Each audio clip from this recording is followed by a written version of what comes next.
Okay.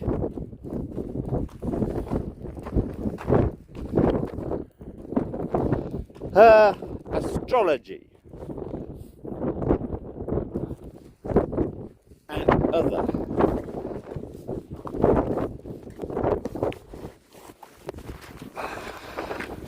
faith systems.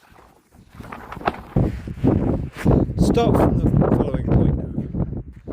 So you have to start from this point because it all comes down to. In fact, there's a point before the starting point. One of my various experiences, meaning I don't call anything experience unless you've persisted through a pattern with other people for a considerable period of time. Those who follow metaphysical, let's say, astrology, all of these kinds of things which we can, I can jokingly say, hocus pocus. Those who follow all the hocus pocuses, they seem to almost have a disconnect. They refuse to try and make any judgment.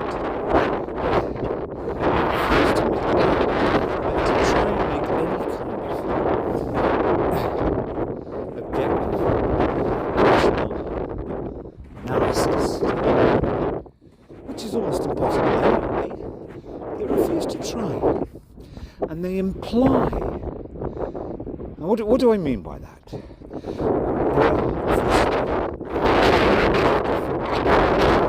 Schemes, systems, faith systems. I just need to take a picture of this.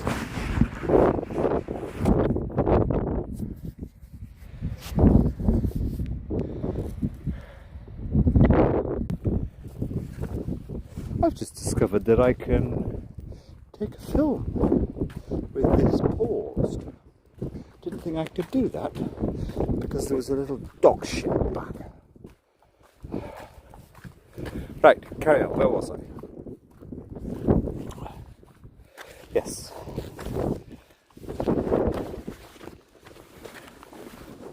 There's this kind of, well, because we follow, and I'm not being snide when I say hocus pocus, because I haven't finished yet. Okay, you got to listen to this till the end. Because we follow a hocus pocus system, that means we're by default, by association, we're super nice, kindly people. So we don't judge other systems. Now that's not quite true, because there are, it seems that if you kind of have somebody who gets to about the 7 out of 10 hocus pocus level, in other words, they're quite a super high priestess, they're kind of under priestess in training, and I'm speaking figuratively, but when they get to a certain level, I know, it's a good example, yeah, that Dawn woman, 8 or 9 years ago. They've been kind of officially in the system for 2 or 3 years. They've joined the club. They've paid their membership fee, because it's always, all of these things end up as clubs that people can gravitate towards. That's me, I've never joined a club. Anyway, once they've gained their confidence, even quite demure people were like, ah yes, but my brand of Buddhism is different to that brand. Those of us who go to this or follow this guru or this, well, they give the different levels or the different kind of houses or different, well, actually the correct word is schisms, in a way, different kind of branches of this belief system. They give them ever more, as the years have gone by, the decades have gone by, they give them ever more complicated names. My particular umbrella word for my particular kind of bit of Buddhism, or whatever it is. Oh, we're very, very special, and we don't really get on anymore with this branch that follow this.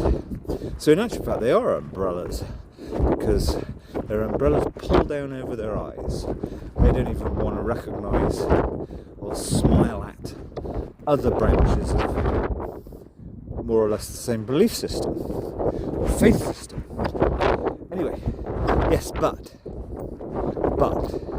this is very difficult to put into words, but so it's like they project, well, we're so special and serene that we're not going to even comment about another branch of this faith system. Yet you know that they actually, well, they project occasionally, so quite viscerally, they decry other branches, but they especially project goodness. And part of that, well, it is usually an act, is this not really judging or dissecting difficult kind of contradictions in belief systems. Now, you see, somebody would say, oh, well, that's very feminine. Now, that's not why I turned this on, but this is yet another tangent. It's very feminine. Excuse me. No, I mean, all human, or 95% of human attributes, behaviours, characteristics are actually from a cultural construct. A female human may innately have a different kind of fear, because maybe the female human is genetically evolved to have a certain kind of stress response in their adulthood, because it may well be that roughly a quarter, or even if it's 10% of their years in their adulthood, they will be heavy with child, and maybe there's a slightly different, more appropriate evolved stress response to a situation which elicits the initial signal, the marker, fear. So yes, there may be a difference in that way. There may be other differences that are innate, such as, hypothetically, because it's impossible to do research on human beings, I'm an expert in it. I start listening to my Substacks from about last June, or from the beginning, in fact. There's probably about, I can't remember, about 15 of them, 20 now. And they have other stories woven in. Anyway, which is probably an entirely failed mode that I didn't plan, but in the back of my mind it's always kind of been there actually, is, wow, that's maybe something to try. Problem is, there's about 300 hours work in my material from the beginning now. Anyway, to the point. 400 if we include my original website. Started about 3 years ago, was it? SimonClayton2020.com. Anyway, to the point. What was I talking about? Yeah, it's impossible to experiment on human beings. It is, I mean, it's quite simple. There are plenty of animals in nature that have, oh, we've got a very boggy bit coming up. I think I can just get through. It's a good job I didn't bother. I was thinking about cleaning my Crocs, but good job I didn't bother. Oh, we got a foot full of mud. Right, no problem. Right, carry on. So where was I? Yeah, there may be. I mean, yeah, there are animals where the female is completely passive in the mate selection ritual, and the males do all the choosing, and there are species of mammal where it's the other way around, There is no knowing. Oh shit! It's a good plan wearing these Crocs. There is, oh shit! Now my hat. Oh, in the mud. That's all right. That survived.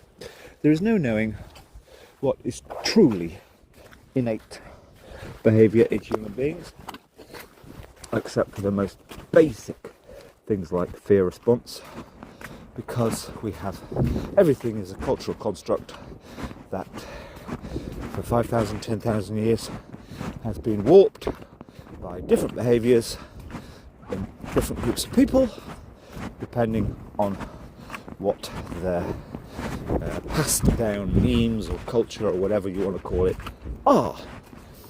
Best book that actually describes this inadvertently is F. Lucas Bridges' To the Uttermost Ends of the Earth. I think that's what it is. Bridges, where he lived within 2 different tribes, cultures of South American native First Nation peoples, but I'm being very politically correct there, for Red Indians who had no human contact. No white man contact, I should say, until him and his family arrived there. Anyway, yes, their behaviours were quite different to different cultures. In not a huge area, their territories kind of overlapped. Anyway, to the point. So yes, started with the.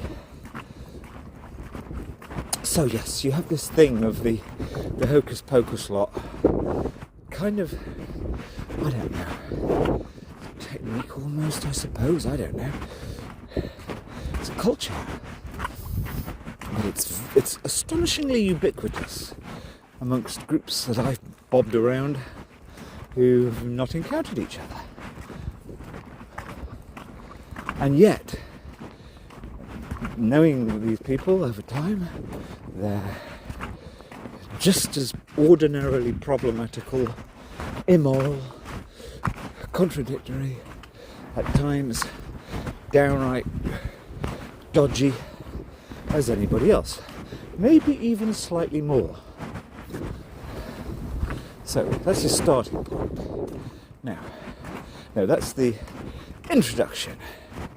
The chapter 1 is, which isn't going to even be a proper book, I'm just being silly. Chapter 1 is, right, your real starting point is as follows. There are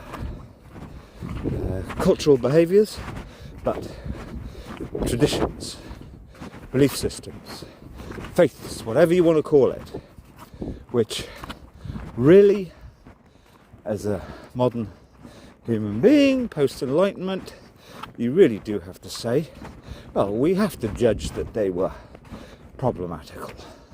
I forget what their name is, but there was people in South America, maybe the Incas, or a period in Inca history, where quite clearly live children were taken to the tops of mountains and sacrificed, killed. This has probably happened in other theosophical or religious belief systems. So, as long as we appreciate there are some belief systems or some power dynamics within belief systems, metaphysical systems, where it can go pretty wonky, where we have to say, no, that's not acceptable. And, well, let's put it this way, because I don't call myself in any way officially having any metaphysical special quality above the rest, even though I'm totally switched on to there being something ineffable other more than the simple reality in front of us. Well, she said she's allowed to say it. Oh yes, there are definitely some who are charlatans. among the guru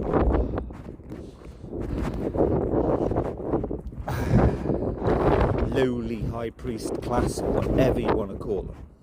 So, she said that, not me. I have heard one or two other people sort of say this, but she said it most avidly, in fact. Now, the only reason, for that reason, well, it's kind of a long... I just kind of tend to see through people, or rather I just maybe overthink things, I don't know. It's like, I don't get stressed about metaphysics. I get slightly stuck when somebody says to me, I really want to do your horoscope, it's my bit of fun at night. I'm like, oh, well, you know, I just...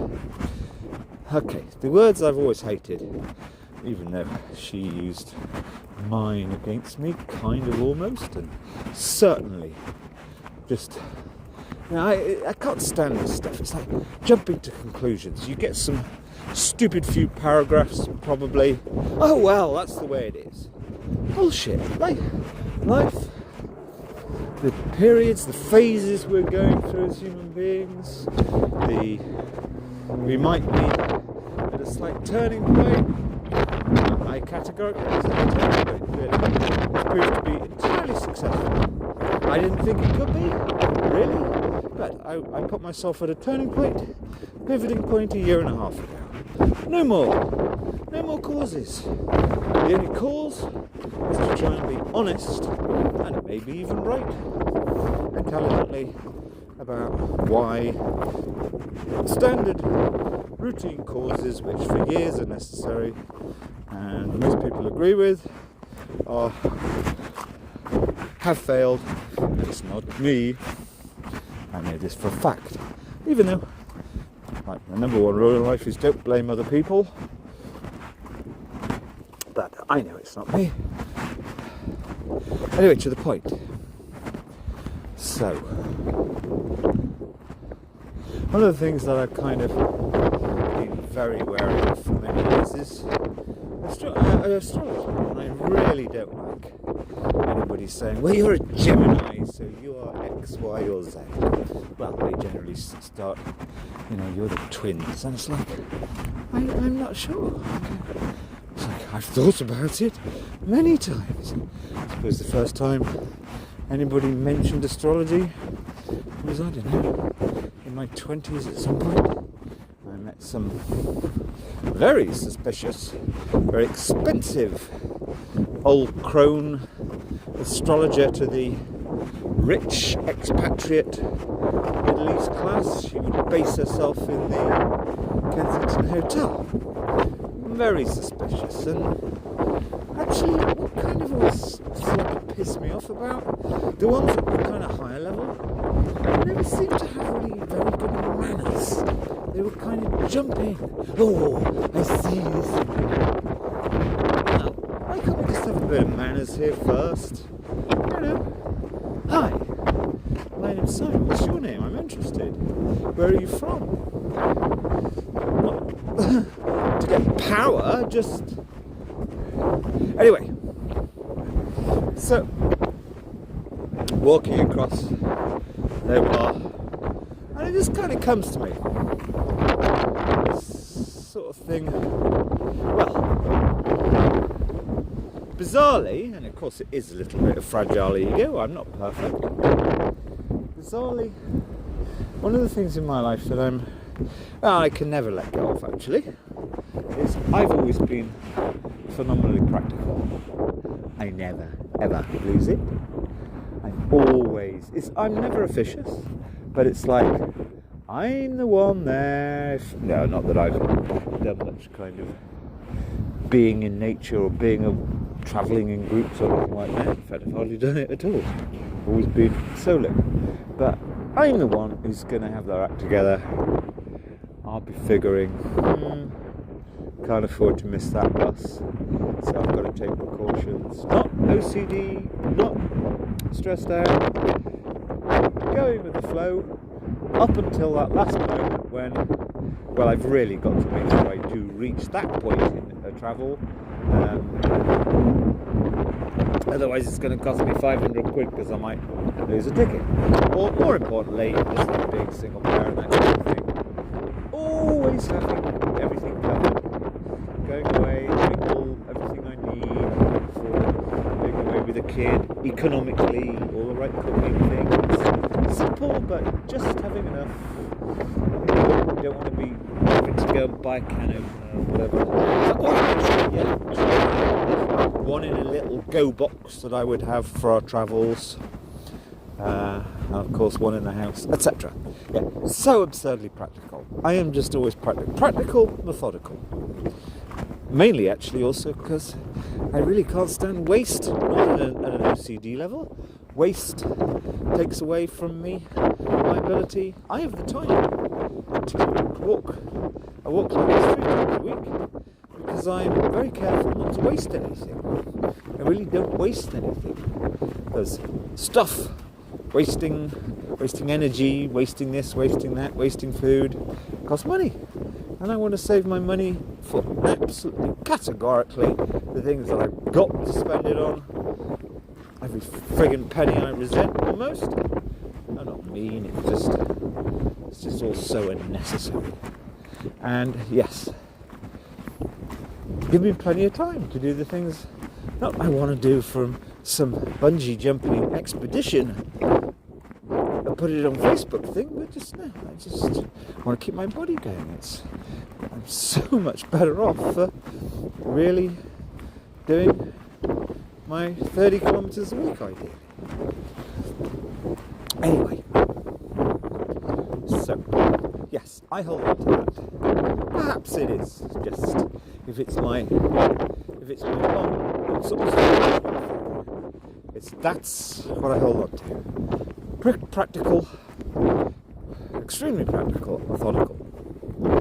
But writing this thing, or rather talking it, or part writing it, part talking it, it really clarified, actually. This itinerant gypsy soul. I'm not a gypsy. I've never walked out on anybody. With the few years that I spent, even with a woman who wouldn't let me touch her, even though everybody in the whole world knew I was completely in love with her, and she used to sit and have dinners with me. We'd gaze in each other's eyes. She'd gaze into mine too, and she even spoke of, well, we'll go and do this. We'll go and get a little guest house, the children and us too, and run a library in the foothills of the Alps. Yeah, I've never run away from anybody.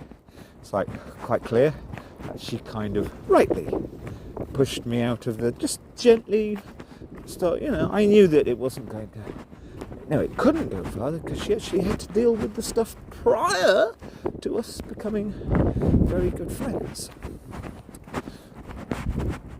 Yes, you could never run away. She had to deal with that, and I knew that deep down. Anyway, I've never really run away from anybody. I don't do that. But, yes. So, itinerant. Oh, actually, what am I? Totally and utterly at ease. Having no anchor. I'm totally at ease. I've done it so often. It's not something I desperately neurotically need, but it's something I totally am. So, we have two things there that the truth of the matter is that they're almost entirely contradictory. So I was thinking, I've always resisted this Gemini is two is twins.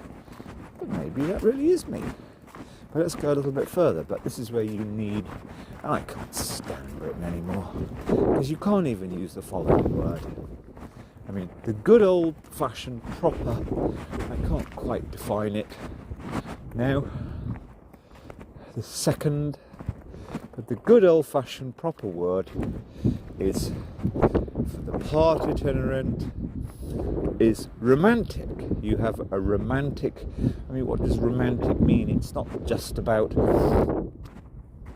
thinking of needing to be completed by another or anything like that. It It is maybe it's even misguided, but it's a slight search for goodness. The music I've always listened to is very much like that, and a bit of a search for depth, being moved, but in a good way. And that is all quite similar to this, really, all my life since about the age 16, being an unanchored itinerant. Even though I had the 2 bases in London, which were my back base for 5 years and 5 years, something like that. And I did them up and looked after them in a practical way. That's the thing, yes. You see, practical, immensely practical. Get this property. Okay, I've got to methodically work through. Let's do this room carefully, thoughtfully, because one day I'm probably going to want to sell this and prepare it for gradually selling it one day. So it should be at a certain standard. Hello. Yes, so methodical. It's daft. So practically work through a property that I lived in gradually over 2 or 3 years, not in a yuppie making profit way, because I actually quite liked having my own private little nest. So yes, it's not a contradiction, it's just 2 in 1. Absolutely categorically 2 in 1. I mean, I don't consider it so, but 3/4 of my adult life, most other people would say is like I didn't like this when people would suggest this to me, but it's like some swashbuckling, extremely romantic, glamorous existence. Not at all. Quietly being aside, not owning any part of land. And what I mean, I'm speaking figuratively. Wherever you are, ideally humble and aside, you make your home. That's what I could do. Anywhere. Absolutely anywhere. Ideally in warm countries though.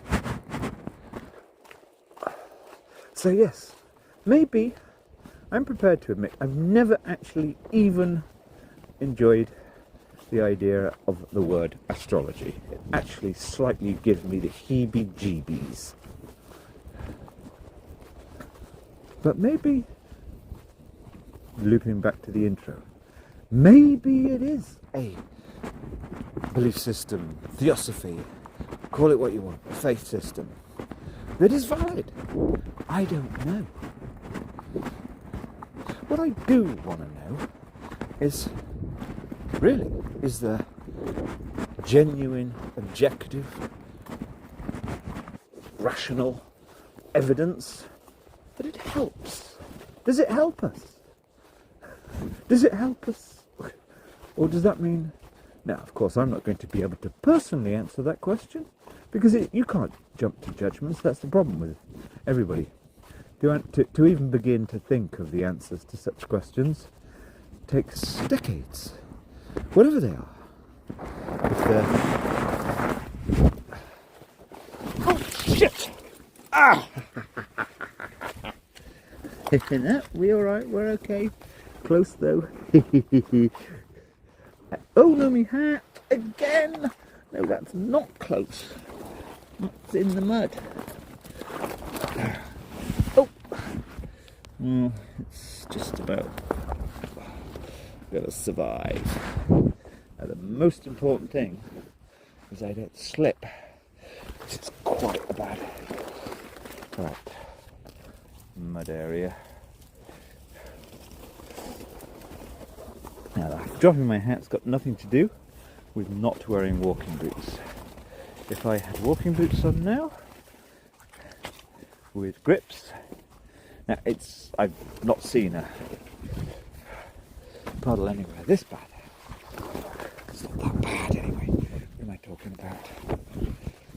Wouldn't make any difference.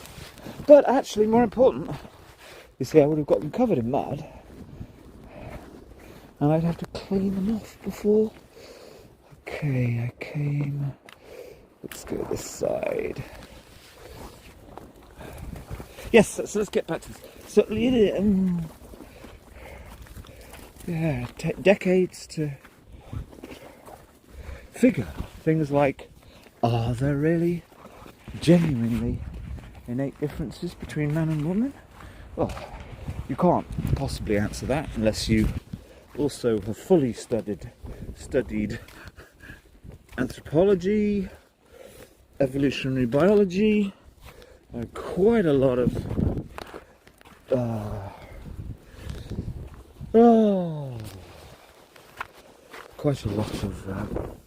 natural history of all sorts of creatures. And even then you can't answer it. So,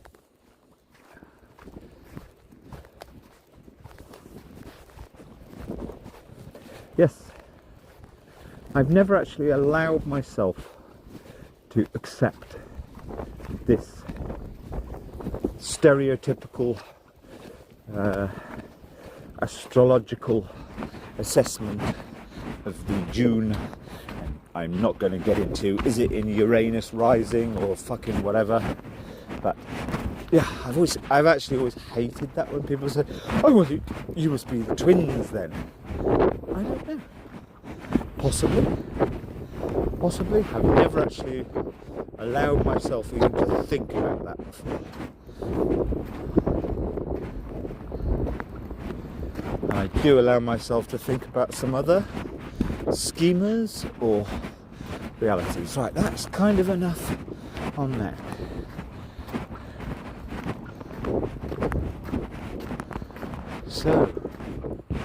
So what? Actually, yes. You see, there's an epilogue to that. This is another thing that... Why is it that people into metaphysics just so weirdly unfriendly, which they are?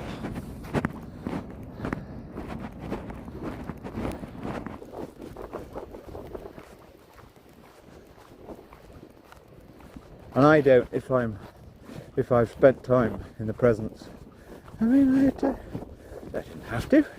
It was possibly of mutual benefit, but not at all, other than I've got the truly magnificent inside track into the reality of the world of healers, shamans, and all of this kind of stuff.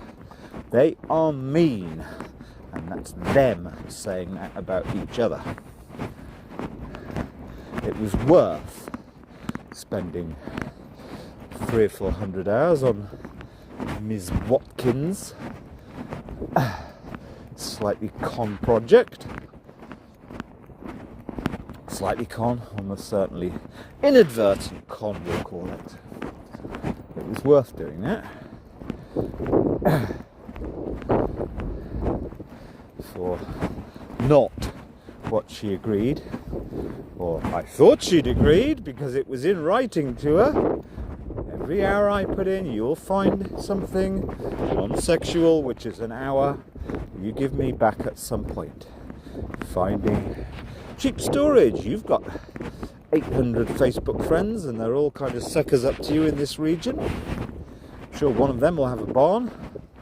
I've been too busy changing child law to protect people like you, having your kids taken away when you're fucking wonky with them.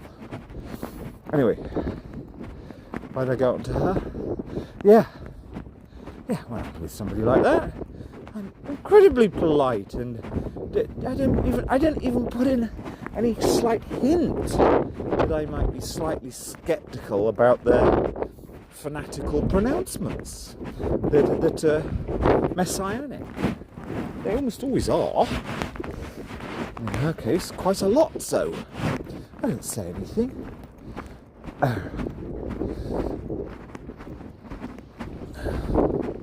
If the Serb had read every written word I've written, I hope she would understand. The whole point is, be careful. You challenge those who you value to be a bit more careful. I suspect in kind of some of her existence, it's probably gone a bit too far. Well, the words used in profiles, too far. Be careful. Because maybe you are a good one. Well, you have to make sure there are plenty out there, and this is not how I think, but she confirmed there are plenty out there who seem to be charlatans, and maybe there is something in some of this stuff. So be so careful as to what you claim you can do. That's the thing. But I see nobody do that, and I've been loosely monitoring it for about 14 years since I made the mistake of being involved with somebody who was very warped in that world. I had no idea what she believed. She lived off other people who made, if I say potions, I'm speaking metaphorically, but they were the sort of semi-high priestesses. Some were even the high priestesses. She kind of lived off them. She was the impresario, you could almost say, without daring to make her own opinions clear. She was the ultimate magpie. And that doesn't do any good. Anyway, that's me judging, but yeah, maybe there is some value. Maybe there is. But be careful. Or maybe I'm wrong. Maybe human beings, the social, behavioural, the best way for them to be is always just join clubs. Join clubs. Join if you're a Yanomami Indian, Red Indian in Tierra del Fuego. Join the club that hunts in that way. If you happen to have bumped into somebody who you like who's into astrology, join her club quickly. Maybe that's just what everybody is, and actually I often think that is the case, and I am completely and utterly the person in the wrong. But I don't know for a fact. I mean, the ultimate clubs we've had, the Nazi Club. Yeah, it's all, I don't know. Yeah, I'm the person aside. I've never actually enjoyed being in clubs. So it's understandable when you encounter somebody who is fairly prominent in, or has been in a calling that has a structure, world bodies, etc., and to some extent has been at the elite level. If she prominently writes, she don't half like her attention. If she prominently writes that she entirely eschews institutions, well, I kind of assume that she's the same as me. Ish. A bit. Oh well. God, it's impossible being a human being in this lonely fucking, all of these stupid choices. I know. 10 years ago I said to somebody, was it 10 years ago? It might have been longer ago than that. I said to somebody, do you know what? I wonder if the faiths which have a tradition of arranged marriage, maybe they actually genuinely have an easy life, a better life. Maybe. I'm actually serious.